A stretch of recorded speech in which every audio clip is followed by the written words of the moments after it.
Hello, it's Sunday afternoon and I'm making a mishmash soup, I call it. Anyway, it's got, I did a rump roast today, moist heat treatment, and then I just put the vegetables I had in the refrigerator in there, and it was eggplant, yellow squash, carrots I had canned in 2023 that I needed to use, 2 tomatoes,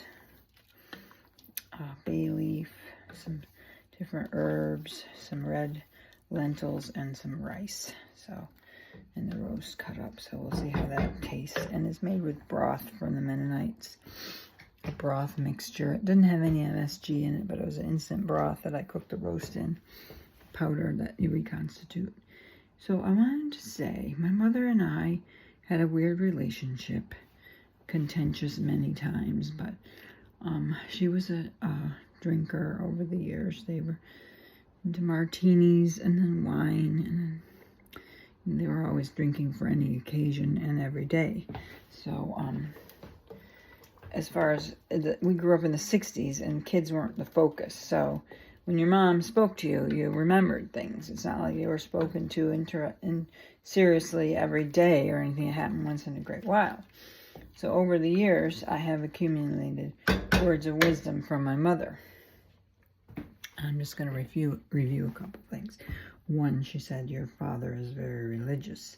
Well, I didn't know the meaning of that till this last year when I found out who my real father was. And yes, because my stepfather who raised me, who I thought was my father for 62 years, wasn't religious. He made a parody of religion a lot of the times, and he was agnostic. So that was always, what is she talking about? My father's really religious. So that made sense to me now that I know who my real father was, so who she was talking about. Another thing she said was, a man will never refuse what's given to him on a silver platter, which actually is not true.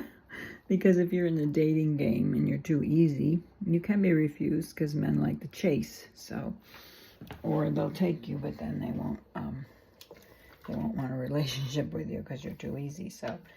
So that's not true. A man will never refuse what's on a silver platter. But if you were talking in her context in the 70s, when she said that to me, she was talking about giving me in a drug condition to her friend. So he would never, people won't refuse what's given to them on a silver platter. So, and yes, silver means betrayal in Christian circles, 30 pieces of silver for Judas. So, yes, in that respect, I think more than once I was given to friends and roofied. So I didn't remember it. What else did she say? She told me, never refuse your husband, to go to have sex with them, which is, I thought she was kind of like a feminist, but her relationship wasn't very good. She felt like she was not, her needs weren't taken care of. So for her to say that probably meant take care of your man. But in the context of, even in the 1800s, women refused to add the words obey to their marriage vows because that specifically meant you had to give them the sex anytime they wanted it. And so that really wasn't a very feminist thing to tell me, even though I did never refuse my husband when I was married. But so I remembered a lot of the things she told me, but I question them now that I have more knowledge as an adult. The wisdom of some of the things she told me. What else can I remember that she said?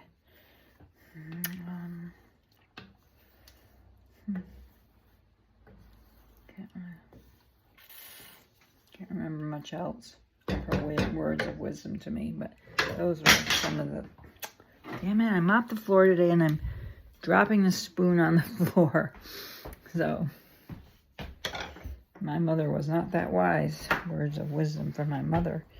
I don't think they were words of wisdom at all.